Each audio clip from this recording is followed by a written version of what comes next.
Olá, seja bem-vindo, seja bem-vinda ao Frente a Frente, que começa agora. Nosso entrevistado hoje é o professor Carlos Eduardo Silva, ele que possui graduação em Ciências Biológicas pela Universidade Federal de Alagoas, mestrado em Química e Biotecnologia pela Universidade também Federal de Alagoas e doutorado em Biotecnologia pela Rede Nordeste de Biotecnologia. Atualmente é assessor técnico da Secretaria de Estado da Saúde de Alagoas, com experiência na área de saúde pública, com ênfase em controle de vetores, epidemiologia, saúde e meio ambiente. Vamos falar aqui sobre o aumento dos casos, né, de doenças virais e que, como nós sabemos, na quadra chuvosa aumenta o número de doenças relacionadas a vírus e é sobre esse assunto que a gente conversa agora. Professor, obrigada antecipadamente por estar aqui conosco novamente e comecemos justamente falando da dificuldade, né, de se prevenir das doenças virais, porque os vírus estão no ar, né? E o que dizer desse momento para quem faz a epidemiologia, quem trabalha no setor e observa o crescimento? Há algum componente externo que tem influenciado no aumento de casos de doenças virais no estado nesse período? Olá, Gorete. Olá, telespectadores. Eu agradeço mais uma vez o convite para que nós possamos discutir esses assuntos que são de tanta relevância para a saúde pública e para as pessoas, obviamente. Bom, com relação à questão dos vírus, né, ou das doenças virais, principalmente aquelas que são de transmissão respiratória, né, como é o que a gente tem de forma mais, digamos, mais evidente agora, a Covid ou mesmo a influenza, né? Essas doenças que são provocadas por esses vírus, elas têm nesse período de chuvas, exatamente pelo fato de as pessoas elas se manterem em ambientes mais tempo em ambientes fechados ou aglomerados, elas têm aumentado, obviamente, nesse período. Isso já é uma coisa que se observa ao longo dos anos, é característico, né, dessas doenças, desses vírus, e a gente tem como recomendação ou como sinalização para os serviços e profissionais de saúde que se intensifiquem, né, as ações de vigilância, estejam sensíveis no acolhimento de pacientes que recorrem aos serviços ou a esses profissionais, para que seja feita o acolhimento desses pacientes, dessas pessoas, né, para que se minimize os riscos e os danos que essas doenças e esses vírus podem provocar nessas pessoas. Como eu disse, não é fácil prevenir-se contra as doenças virais. Mas o que seria recomendado à população neste momento, do ponto de vista mais amplo da defesa, né, contra os vírus? Bom, tratando-se desses vírus que são de transmissão respiratória, e aí a gente tem os dois mais em evidência no momento, que seria a Covid e a influenza, né? Não deixando, por exemplo, outros vírus respiratórios como o do sarampo, por exemplo, a gente tem como recomendação aquilo que as pessoas já estão bastante acostumadas nos últimos tempos, sobretudo nos últimos 2 anos, né? Que seria a higiene das mãos, a etiqueta respiratória, o uso de máscaras, principalmente nos ambientes fechados, né? E aí eu volto a dizer que esse período de chuva durante o inverno, onde as pessoas elas tendem por questões óbvias, a ficar em ambientes fechados, né, com as janelas fechadas, e muitas das vezes aglomeradas. A gente está também agora num período de festas, né, então, sobretudo, que as pessoas mantenham os cuidados com relação à higiene das mãos, com relação ao uso de máscaras, sobretudo nos ambientes fechados, como eu havia falado, a etiqueta respiratória, então, ao tossir ou espirrar, tentar minimizar a dispersão, né, de gotículas que contenham os vírus naquele ambiente. Então, são essas as principais medidas que as pessoas podem tomar para se evitar a transmissão e o contágio por esses agentes etiológicos. Pois bem, o senhor falou no uso de máscaras. É uma questão que passa a ser até cultural, porque de uma vinda da nossa prevenção na Covid, né, no momento mais forte da pandemia.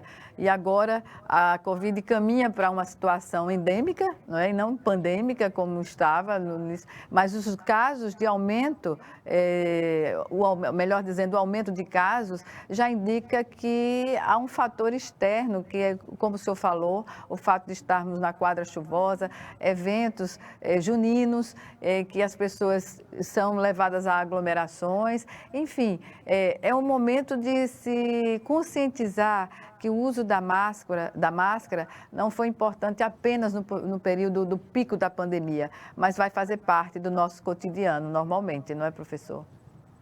Com certeza. Se nós observarmos, por exemplo, a cultura nos países asiáticos, que são países com a população, sobretudo no caso a China e a Índia, por exemplo, né? Mas de Japão. forma a gente observa muito mais na China e no Japão, como você está mencionando, a cultura das pessoas nesses países é de normalmente se fazer uso de máscara, né? Até mesmo em ambientes abertos, né? Mas sobretudo nos ambientes fechados, e não de agora, da Covid, isso já é uma coisa que já está consolidada, vamos dizer assim, na cultura desses países, para se utilizar máscara por conta da recorrência de ocorrência de eventos ou de situações de transmissão de doenças respiratórias. Então, se tem na cultura desses países, entre essas pessoas, o uso da máscara como um hábito, né? E com o advento da Covid, isso se intensificou mais e acabou sendo projetado ou refletido para todos os países do mundo, vamos dizer assim, né? No entanto, com o recuo, né, do número de casos, com o controle da transmissão da doença, vamos dizer assim, e aí a gente não deve deixar, não podemos deixar de mencionar o papel que as vacinas tiveram nesse recuo e no abrandamento dos sintomas da Covid, né? Então, apesar de ter havido esse recuo, a gente não pode se furtar de fazer o uso dessas ferramentas ou dessas estratégias, que são estratégias e ferramentas de proteção à nossa saúde, evitando exatamente o contágio e a transmissão das doenças através das pessoas, no caso aí, entre os vírus respiratórios. É uma questão de consciência, né, professor? Porque foi um esforço hercúleo combater a Covid da maneira como ela chegou aqui no Estado, no país como um todo. Então, nesse sentido, a população tem sim uma responsabilidade, não é, compartilhada com o Estado para conter o avanço novamente de novos casos. Sim, como você bem falou, a população ela tem papel relevante, importante e crucial no comportamento e em como as coisas vão como as coisas vão evoluir de agora para frente. É interessante a gente citar, a gente comentar que quando foi decretada a pandemia, né, quando se identificou que havia uma doença de comportamento inusitado, estranho, que não era o comum ao que se conhecia, né? Muitas medidas foram adotadas, digamos, de restrição, os lockdowns e coisas do tipo, pelo fato, inclusive, principalmente, de não se conhecer como se comportava a doença, né, como era a epidemiologia da doença, que nível de gravidade a doença poderia provocar em termos de sintomas nas pessoas. Tanto é que a gente sabe que no começo da pandemia e até meados de julho, agosto, a quantidade de óbitos que aconteciam frente à quantidade de pessoas que eram infectadas era extremamente elevado, né? Os percentuais de pessoas que vinham a óbito em razão da sua infecção pela Covid era extremamente elevado. E a partir do momento que se iniciou todo o processo de vacinação, né? A vacinação foi avançando nos lugares onde ela conseguiu avançar de forma mais acelerada. bem como também a questão das mudanças genéticas que ocorreram no vírus. E a partir dessas mudanças, a ocorrência de novas variantes ou surgimento de novas variantes, inclusive com um perfil virulento, né? Ou seja, a capacidade de provocar dano no indivíduo ter diminuído. A gente sabe que a variante inicial, né? A cepa inicial do vírus, que surgiu lá em Wuhan, na China, ela tinha um potencial de provocar dano à saúde do indivíduo muito grande, né? E à Devastador medida mesmo. que Pois é. Exatamente. E à medida que a Covid foi avançando e que foram ocorrendo mutações genéticas no vírus, e esse vírus passou pelo surgimento de todas as variantes que a gente conhece, a Delta, a Ômega, a Ômicron, como está agora mais recente, apesar de, no caso da Ômicron, ela ter um poder de disseminação muito maior em relação às variantes anteriores, apesar disso, o potencial de dano, né, que é provocado por essa variante é reduzido. Não podemos deixar de falar, obviamente, do papel que as vacinas tiveram em relação a essa questão da redução do dano. Tá? Ainda que, né, a gente inclusive vê muita gente, me desculpem, me perdoem a sinceridade ou até a forma de falar, muita gente falando besteira e profissionais da área mesmo, né? Dizendo que a vacina ela não cumpriu com o papel dela, porque tem pessoas adoecendo ainda. As vacinas cumpriram com o papel dela, sim, porque é evidente, é notório que os casos graves e as internações e os óbitos reduziram brutalmente, Uhum. seja aqui em Alagoas, seja no país, seja no mundo. Os números estão para mostrar. Tá? Então, apesar de haver ainda uma transmissão muito elevada entre as pessoas, né? E a gente sabe que essa transmissão, mesmo em pessoas vacinadas, se dá exatamente pela redução da titulação de anticorpos, que isso pode acontecer com o passar do tempo. Então, a quantidade de anticorpos que o indivíduo apresenta no seu organismo, com o passar do tempo, no caso de Covid, do coronavírus, essa quantidade de anticorpos vai reduzir e, obviamente, o poder de defesa do organismo frente ao vírus também vai diminuir. No entanto, a gravidade que as pessoas possam apresentar de sintomas, ela como, volto a dizer, como os números têm mostrado, ela é reduzida também drasticamente. Muito baixa, exatamente. O aumento considerável da média móvel de novos casos, a gente já percebe que a Covid tem sido provocado mais estragos, digamos assim, em pessoas que não concluíram o seu quadro de vacinação, não é? Quem concluiu, se tiver alguma comorbidade mínima, também não vai ter problema, apenas se tiver um alto grau de comorbidade, e aí é natural da resistência, não é? Sim, olha, Gorete, só trazendo uma curiosidade, novamente abordando a questão dos números. Eu estava até comentando com os colegas da CESAL sobre isso que você está falando, né? A questão da média móvel de casos, a quantidade de óbitos. E para se ter uma ideia, na primeira grande onda da Covid, que foi na metade de 2020, né, entre maio e agosto de 2020, para se ter uma ideia, a média de óbitos diários aqui em Alagoas, ela oscilava de 25, né, no pico da onda, vamos dizer assim, Uhum. ela oscilava entre 25 e 29, 30 óbitos por dia, tá? E nós tínhamos na época algo em torno de 7.000 casos por semana. Tá? Então, se a gente levar em consideração essa média de óbito, nós tínhamos, em média, aproximadamente, de casos, nós tínhamos aproximadamente 1.200 casos dia, por aí. Tá? E durante agora a terceira onda, vamos dizer assim, que foi o que foi provocado pela Omicron, né, no início desse ano agora de 2022, nós tivemos uma média na semana, tá, de 7 a 10 óbitos, ou seja, nós tínhamos, aliás, de 20 óbitos por semana, tá?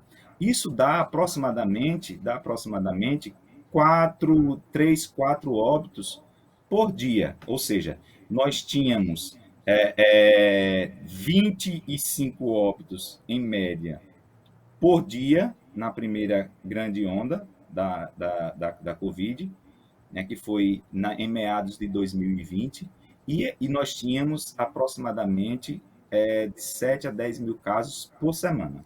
Tá? Quando a gente vai observar agora na Omicron, nós tivemos 3 vezes mais casos acontecendo, no entanto, nós tivemos apenas 30% dos óbitos, em média, que aconteciam por semana ou por dia. Isso mostra exatamente que, mesmo a gente tendo uma quantidade 3 vezes maior de casos, a quantidade de óbitos ela foi reduzida a, no máximo, 30% do que acontecia durante o ano de 2020. Está aí a importância da vacinação, não é? Professor, nós vamos chamar agora o nosso primeiro intervalo. E o Frente a Frente está de volta em 1 minuto. É já já.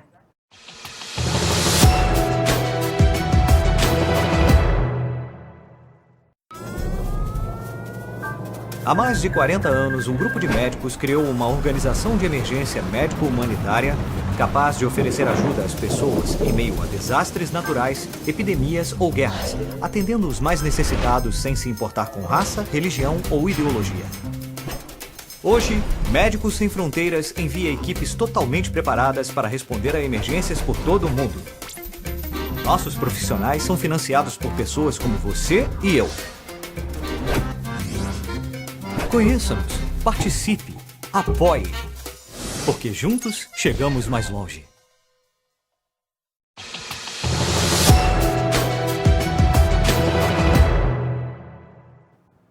Estamos de volta com o Frente a Frente, que hoje recebe o professor Carlos Eduardo Silva, assessor técnico de vetores, zoonoses e fatores ambientais da Secretaria de Estado da Saúde de Alagoas. Ele fala sobre o aumento de casos de doenças virais aqui no estado, as condições para a população contribuir na contenção dos casos de dengue, chikungunya, zika, Covid, como nós falamos anteriormente, entre outras doenças. Professor, a gente sabe que o contágio, por exemplo, da Covid é por gotículas, não é? Saliva, enfim, já sabemos. Mas tem outras doenças virais que podem ser contraídas até nos alimentos, né?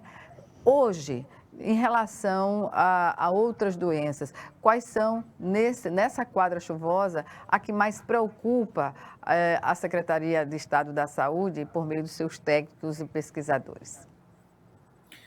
Bom,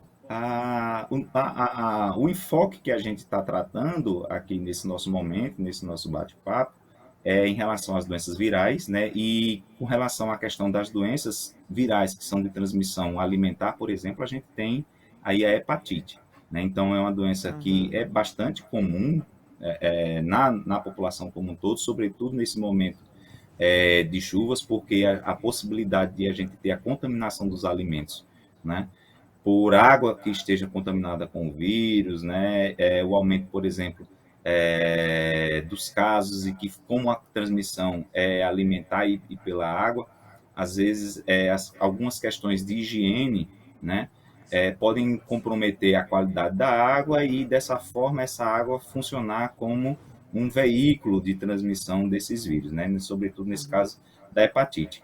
Mas se a gente for para um outro lado de doenças que tenham veiculação hídrica, né, mas que não são doenças virais, por exemplo, a gente tem aí como principal doença para a gente, aqui nesse caso, a gente tem a leptospirose, né, que é uma doença bacteriana, onde existe uma ligação íntima, uma vinculação íntima em relação as águas que são oriundas da chuva, né? Não necessariamente oriundas da chuva, mas que são As águas que enchentes, né? acabam provocando alagamentos e Uhum. que as pessoas, diante dos cenários que elas vivenciam ou da condição de moradia dessas pessoas ou de trabalho, essas pessoas acabam se expondo a essa bactéria, né? No caso a leptospira, e a doença, em razão de situações de alagamento que possam ocorrer nos locais onde essas pessoas trabalham, onde essas pessoas moram, onde essas pessoas estão transitando, inclusive, né? Ou mesmo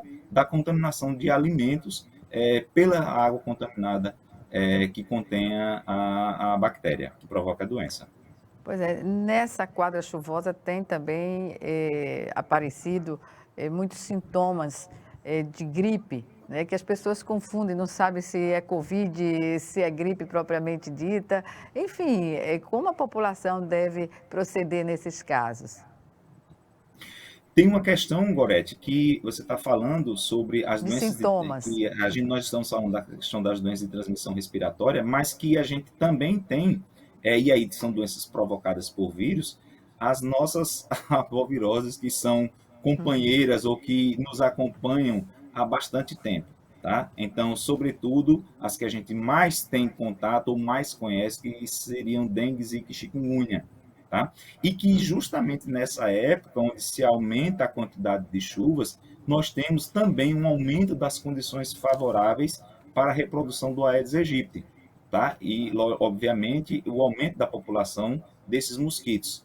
E aí a gente tem uma sobreposição, uma sinergia de várias doenças que estão associadas a essa que a gente chama de quadra chuvosa, que podem ter formas de transmissão diferentes, que podem ter agentes etiológicos diferentes, mas que são favorecidas por essa condição ambiental da ocorrência da chuva. Então, a gente tem as doenças de transmissão respiratória, que a gente pode utilizar das estratégias de máscara, não evitar as aglomerações e tudo mais, para se evitar a transmissão dessas doenças que são de transmissão respiratória. A gente precisa se utilizar das estratégias para se evitar, por exemplo, a proliferação do Aedes aegypti, e aí a gente tem essas estratégias funcionando como uma fortaleza para se evitar a transmissão dessas doenças através do Aedes aegypti, né? Então, seriam doenças de transmissão vetorial, e a questão das doenças que são de veiculação hídrica, que também podem ser provocadas, né, por diversos agentes etiológicos, sejam vírus, bactérias ou protozoários, né, e que a gente tem como estratégias de prevenção o uso de água de qualidade, né, de água potável, ou então, na ausência dessa água, fazer a desinfecção com o uso, por exemplo, do hipoclorito do sódio, a limpeza dos alimentos antes de consumi-los, no caso dos alimentos in natura, o cozimento adequado desses alimentos, as boas práticas de manipulação dos alimentos para se evitar exatamente o contágio com essas doenças e se evitar também, dentro do possível, a gente sabe que nem sempre todo mundo pode se dar com esse, às vezes até um privilégio, né, infelizmente, de evitar o contato com água contaminada em razão da ocorrência de alagamentos ou enchentes.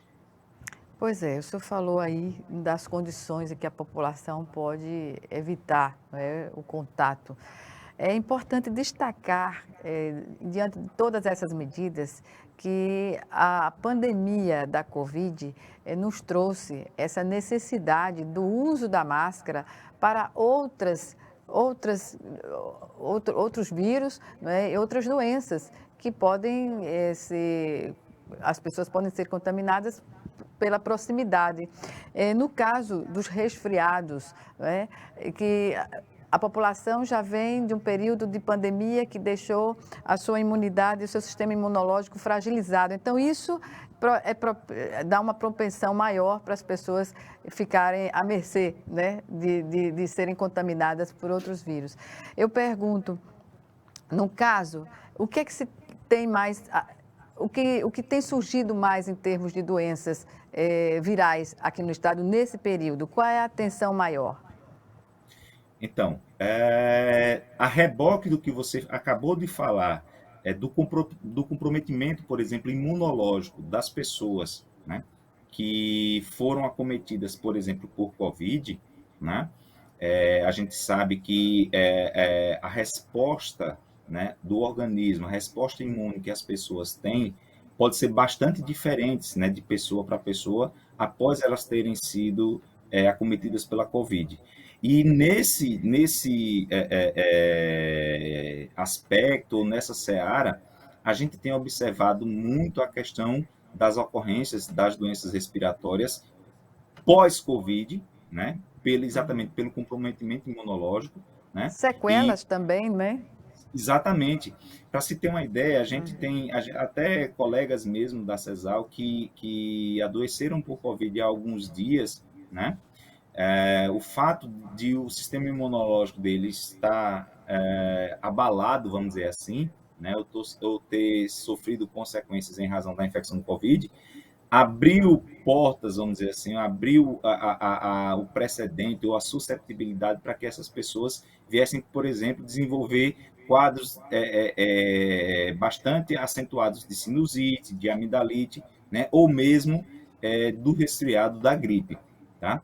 Então, isso vem tudo a reboque, além de N outras coisas, possíveis sequelas que a ciência já tem colocado, né? A literatura tem colocado, em razão de sequelas que a Covid provoca e que pode desencadear aí não só doenças respiratórias, né, a susceptibilidade a doenças respiratórias, mas, por exemplo, a cardiopatias, entre várias outras coisas mais. O senhor que atua na área de zoonoses também, como está o controle da raiva aqui no estado? Bom, eu não me recordo se num outro momento que a gente tinha conversado, eu tinha abordado sobre isso, né? Mas nós temos, felizmente, a partir de 2017, 2018, nós montamos um fluxo e que envolve não somente a CESAL, mas órgãos como, por exemplo, a ADEAL, o IBAMA, o INMA, né, a Unidade de Vigilância de Zoonoses de Maceió, ONGs que trabalham com monitoramento ambiental, que trabalham a exemplo do Instituto Biota. Então, nós acabamos montando, por razão de uma necessidade, nós montamos uma rede, um fluxo de acompanhamento em relação ao que nós chamamos de epizootias, que são eventos que acontecem em animais, né, a morte ou adoecimento de animais, que podem ter um impacto para a saúde da população humana. E a partir da montagem, da estruturação desse fluxo, dessa rede de acompanhamento, de monitoramento, de vigilância desses eventos, nós passamos a ter um controle, vamos dizer assim, maior, um acompanhamento mais próximo em relação a casos de raiva. E aí, respondendo à sua pergunta de forma mais objetiva, nós, a partir desse acompanhamento, da estruturação desse fluxo, nós temos identificado sistematicamente a ocorrência de casos de raiva em animais, sobretudo em animais de produção. Quais seriam esses animais de produção? Bovinos, equinos, caprinos, ovinos, e essa ocorrência de casos de raiva, né, ela não tem sido localizada em uma região ou em um município específico, né? Isso tem acontecido de norte a sul do estado, né? Casos esporádicos, diria assim? Eu diria que não são casos esporádicos, né? Ao menos uma vez por mês, nós temos nos deparado com algum caso de raiva entre esses animais, tá? E isso se estende desde o Alto Sertão até o litoral, desde a região norte até a região sul, passando ali pelo eixo do Agreste, tá certo? Nós temos identificado a ocorrência de casos em animais positivos para raiva. E volto a dizer que nós estamos contando com o apoio e a colaboração, que na verdade são os canais, né, são as instituições canalizadoras e identificadoras, captadoras desses casos. Né? E nesse caso, dos animais de produção, a ADEAL, que cabe exatamente a ADEAL, o acompanhamento de doenças nesses animais que são voltados à produção, ao consumo, né? E no caso dos animais silvestres, a gente dá os créditos né, ao IBAMA, ao IMA, às prefeituras que têm pessoas que foram orientadas, estão sensíveis à identificação de animais que apresentem sintomas neurológicos, né, e que possam estar sendo acometidos por raiva e que, obviamente, acabam tendo uma importância epidemiológica para a saúde das pessoas. Então, nós temos acompanhado e identificado esses casos e temos orientado os municípios, temos orientado os profissionais de saúde quanto à sensibilização da captação desses possíveis casos, né? E como manejar, né? Qual é a conduta a ser adotada pelo profissional em relação a uma pessoa que se expôs potencialmente a um animal que, porventura, esteja acometido pela doença. Professor, vamos agora ao nosso segundo e último intervalo. E já estaremos de volta.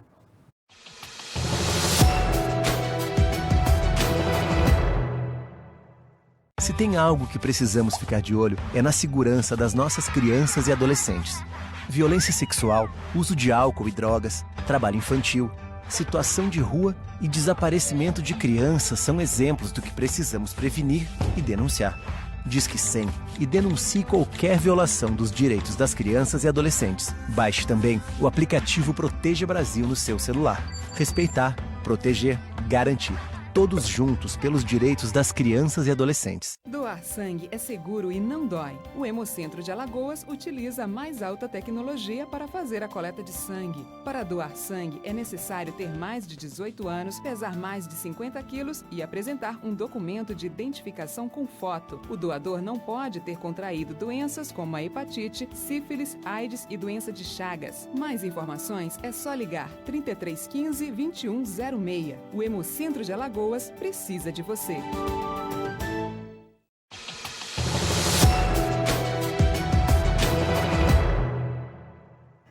De volta com Frente a Frente para o último bloco do programa, que hoje recebe o professor Carlos Eduardo Silva, ele que possui graduação em Ciências Biológicas pela Universidade Federal de Alagoas, mestrado em Química e Biotecnologia pela UFAL também e doutorado em Biotecnologia pela Rede Nordeste de Biotecnologia. Atualmente é assessor técnico da Secretaria de Estado da Saúde de Alagoas, tem a experiência na área da saúde pública, com ênfase em controle de vetores, epidemiologia, saúde e meio ambiente. Nessa questão do meio ambiente, mas antes eu gostaria de rever essa questão da raiva, professor, em animais urbanos, não é? A gente observa que Maceió registra um grande número de animais, sobretudo cães, não é? Sobretudo cães abandonados nas ruas da cidade. Não poderia haver um entendimento entre Estado e município no sentido de viabilizar a captura desses animais, não é, para dar a eles até uma condição melhor?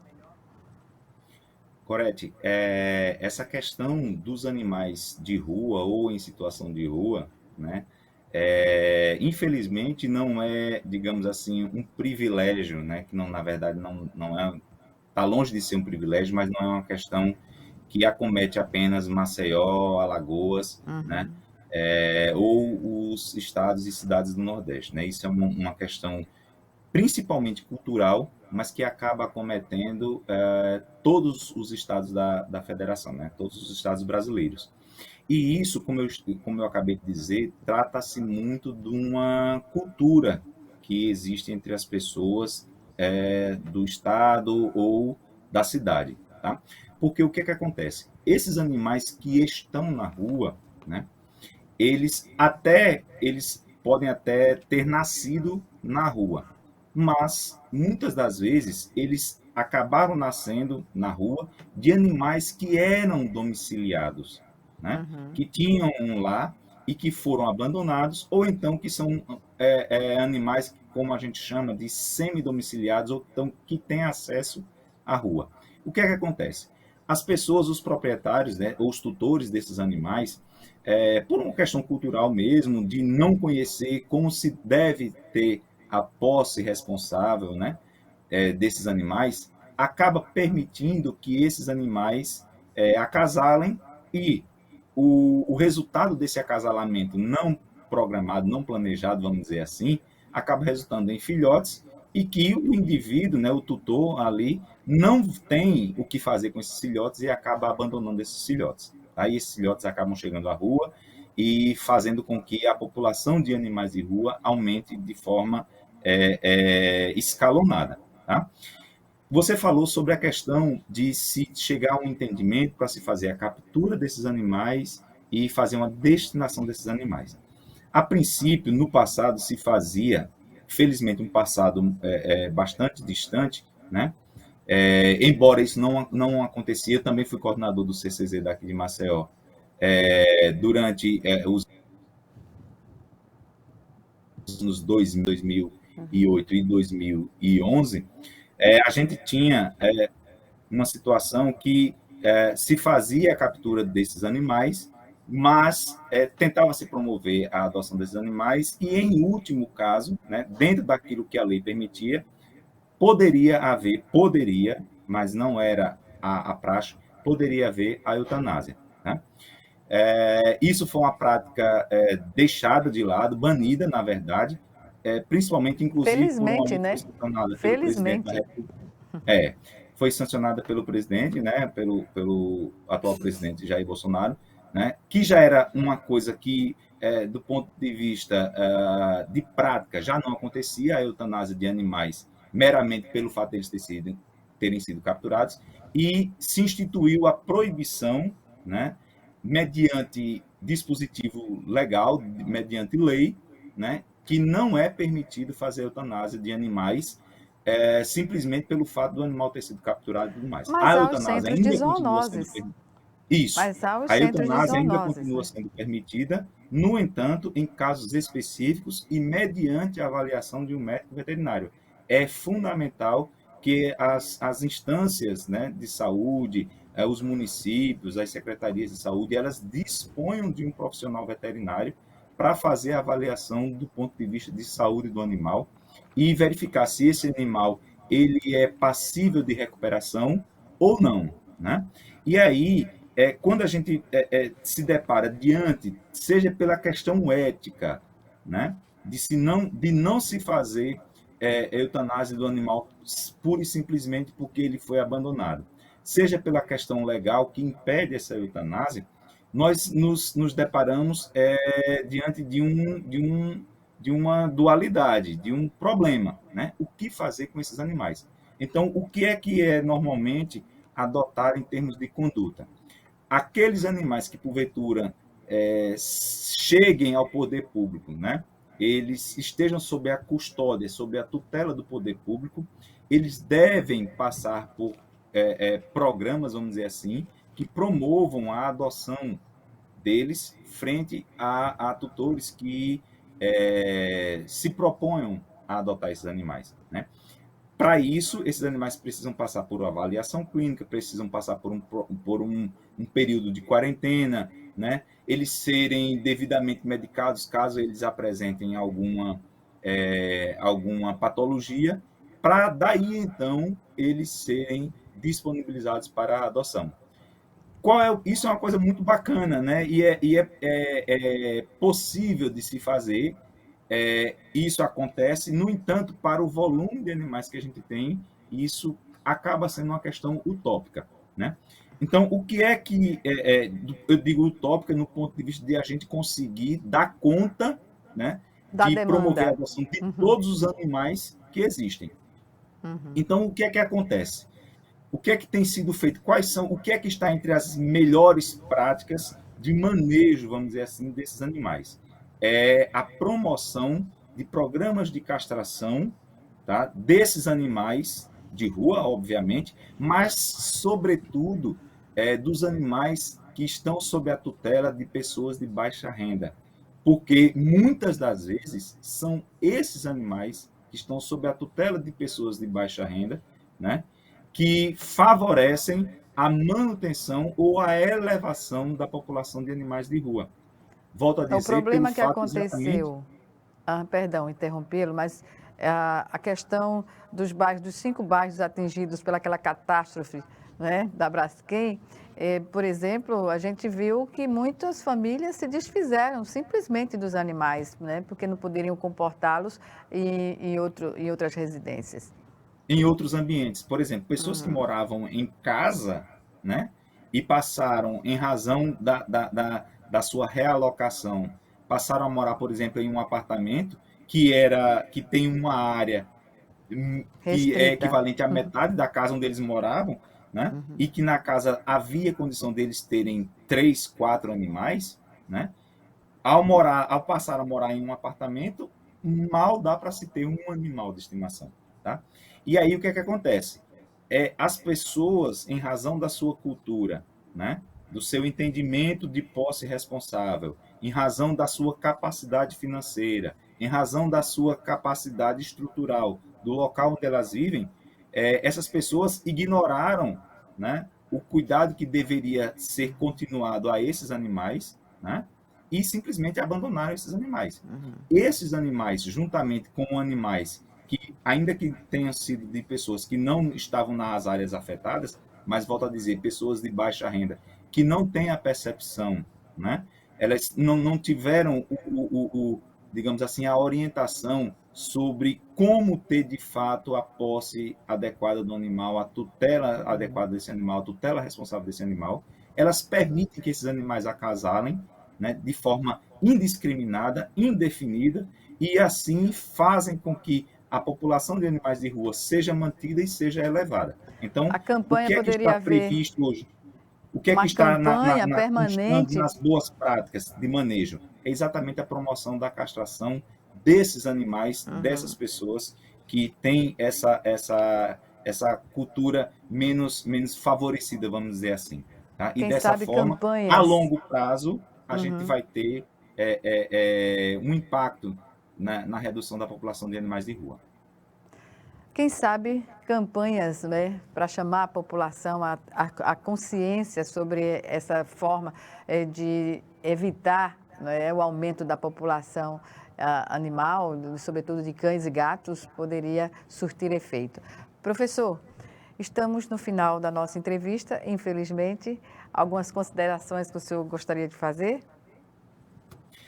Levando em consideração exatamente isso que a gente estava discutindo sobre os animais, lembrando que esses animais que estão em situação de rua, eles também acabam provocando, né, ou favorecendo a ocorrência de doenças que a gente estava discutindo, que tem uma elevação no número de casos durante o período de chuva, a exemplo da leptospirose, por exemplo, né? Os cães, né, e outros animais, eles podem ser acometidos pela bactéria, pela doença e, de certa forma, também disseminar a doença Seriam nesses ambientes. vetores, Então, né? esses animais de rua acabam também funcionando como reservatórios e disseminadores de agentes patogênicos que acabam provocando doenças nas pessoas.